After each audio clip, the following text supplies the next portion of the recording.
বন্ধুরা কাতলা মাছের জন্য মেথার টোপ মেখেছি। মেথা আছে, পিঁপড়ের ডিম, হলুদ পোলাও না সাদা পোলাও আর নারকেল ডাস্ট আর নারকেল তেল আর পনির চাটের ল্যাপিং দিয়েছি। তো ফেলে দেখা যাক কী মাছ হয়, শেষ পর্যন্ত দেখবেন, মাছটাও দেখাবো।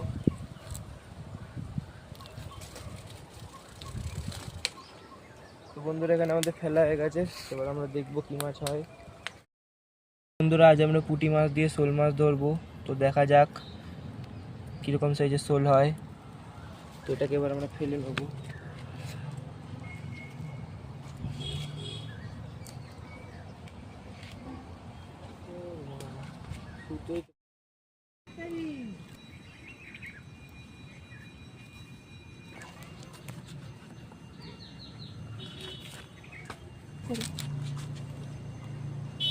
সেক্সি পুঁটি নেবো।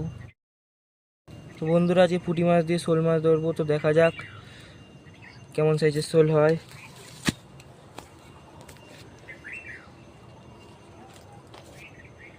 বন্ধুরা ফেলে দিলাম এখানে, তো একটু পরে আসবো 1 ঘন্টা পর।